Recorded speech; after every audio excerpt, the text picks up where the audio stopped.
Okay, there are several skills that I learned in my life. The first is skill in everyday life. The first skill I learned in everyday life is cooking. Even though I was a man, cooking is the important skill because can be produce a food that is full for me.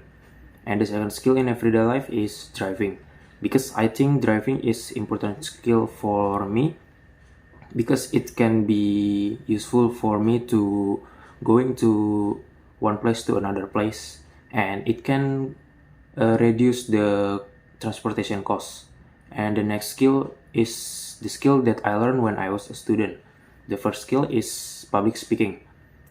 I think public speaking skill is an important skill that I learned because public speaking skill can persuade people, can make me more brave to speak in public like this in video or presentation.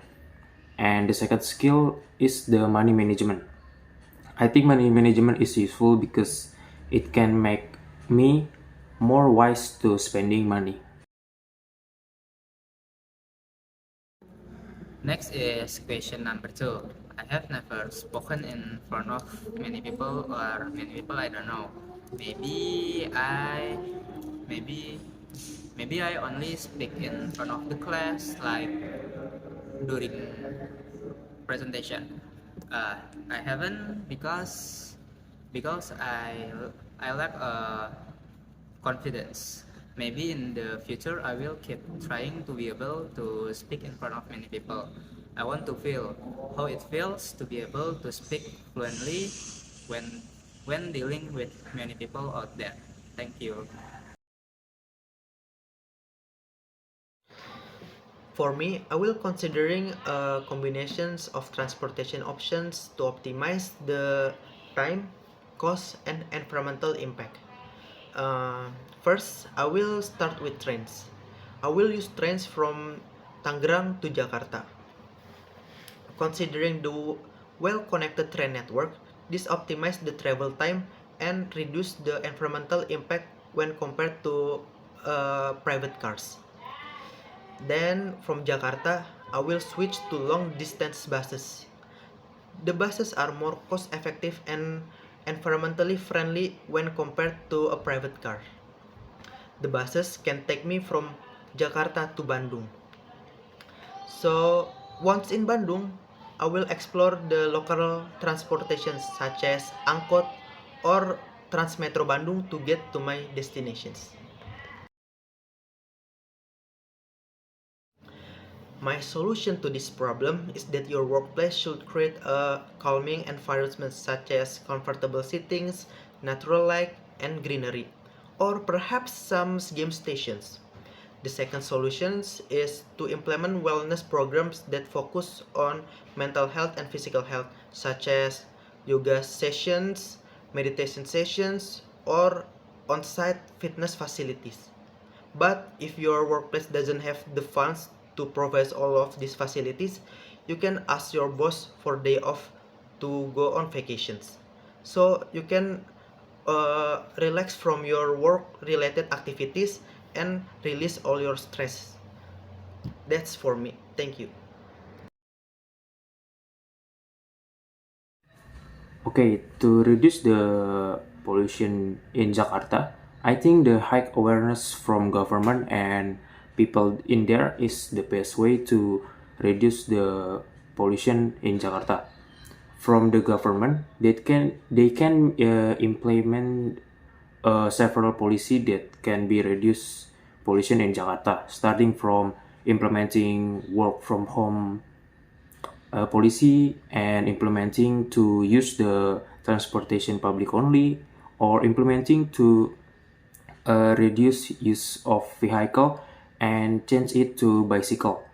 And then from people like me, when I was student or other student maybe, our best way to reduce the pollution in Jakarta is not use the vehicle when we go traveling in there. And then we can also do a social media campaign about the best way to reduce the pollution in Jakarta.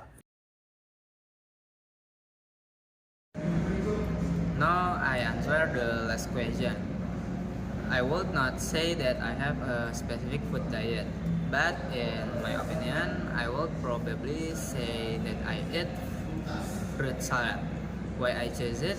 Because fruit salad is, as the same name suggests, contains a lot of natural fruits that are fresh and healthy, and the taste is not so bad because fruit salad is also a food that has no calories, so it may be very difficult to add our weight.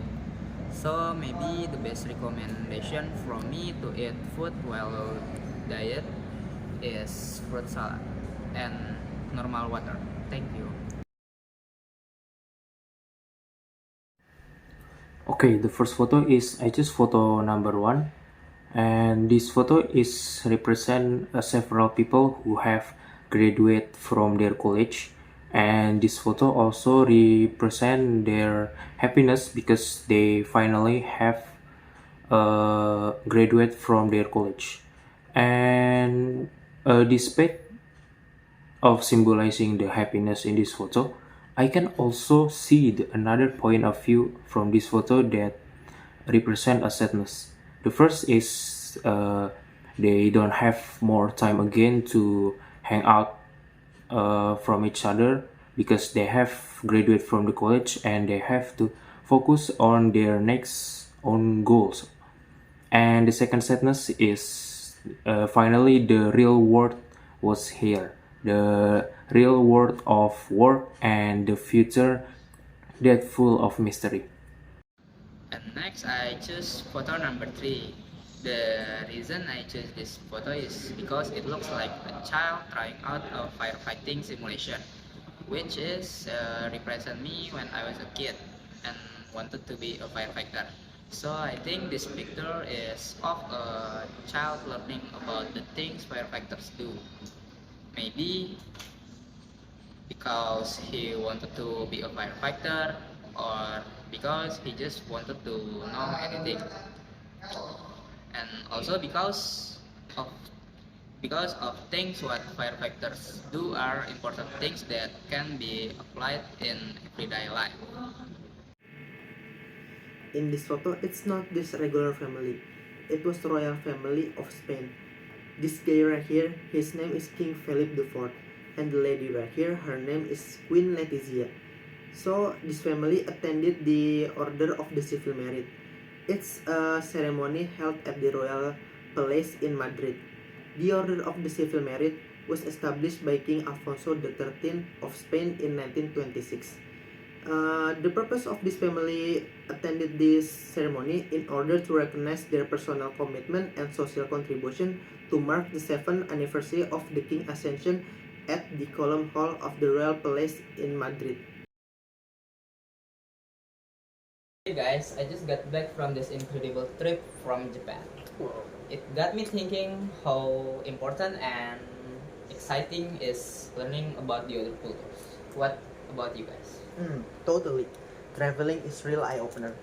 Immersing yourself in different cultures and trying their foods, it's all part of understanding their different cultures. Yeah, traveling is such a great point. You can find different culture, open your mind, and you can understand about the culture in the country that you visit. True, but not everyone has the chance to travel extensively. Yeah. Another way to learn about the culture is by speaking their language.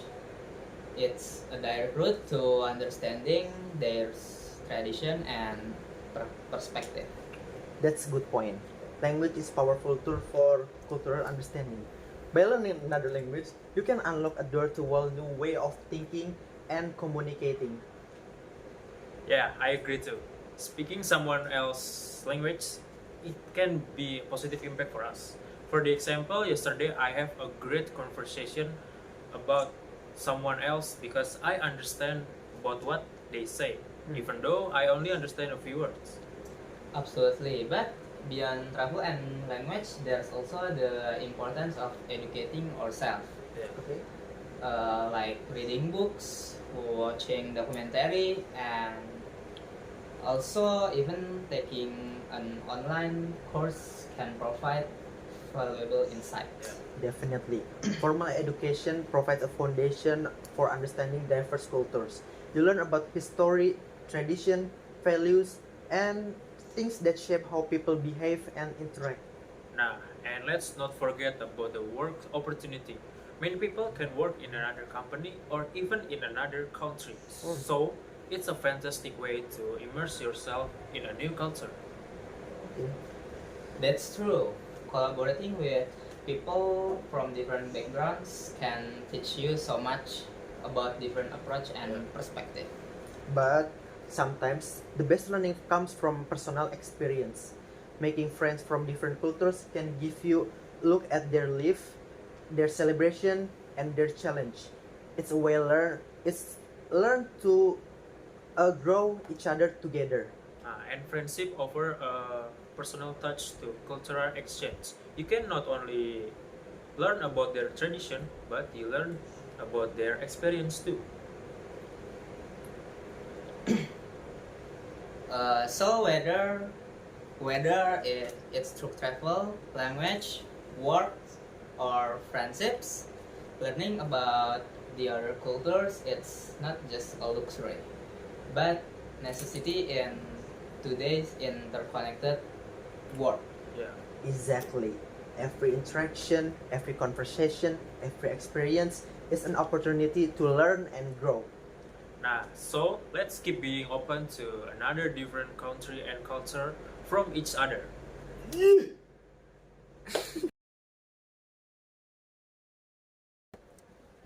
So guys, I want to ask if you could pick any place to go on holiday in the future, where would it be?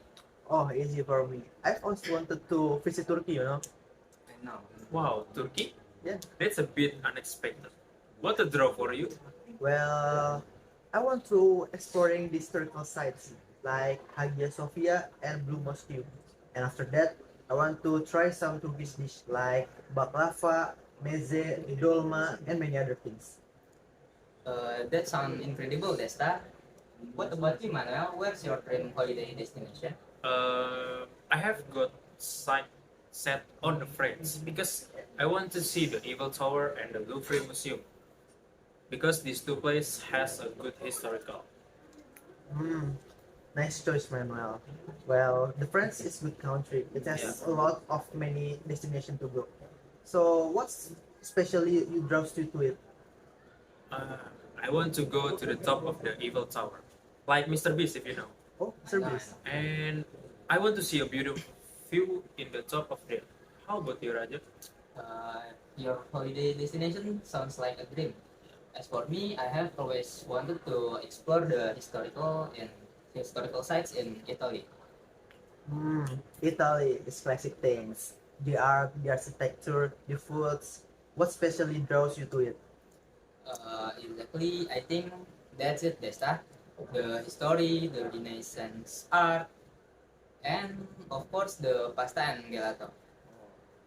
I can just imagine strolling through the street to the streets in Roma and Florence. Wow, I'm getting hungry if just think about the Italian food. Yeah, me too. I'm hungry too. So, guys, yes, let's say we magically have planned tickets to go our destinations. Yeah. What the first thing you would do there? In Italy, I probably head straight to a local trattoria for some authentic pasta. Wow, nice, Raja. And you, Manuel, what about you? As I said before, I want to see the Eiffel Tower and take a photo in there. And Turkey Explorer, where's your first move? Oh, I like to see the historical sites in Istanbul. That's been on my bucket list. Wow, sounds like a perfect start to an epic holiday. Absolutely. It's fun dreaming about this place. But who knows? Maybe one day we will actually make these trips happen. Yeah, that would be incredible. Until then, we can keep dream alive and swap travel our stories. Okay, count me in. It's always a great to share the excitement of exploring the new place, even if it's just in our imagination for now. Uh, But I hope in the future we can realize our dream together. okay, nice. Nice.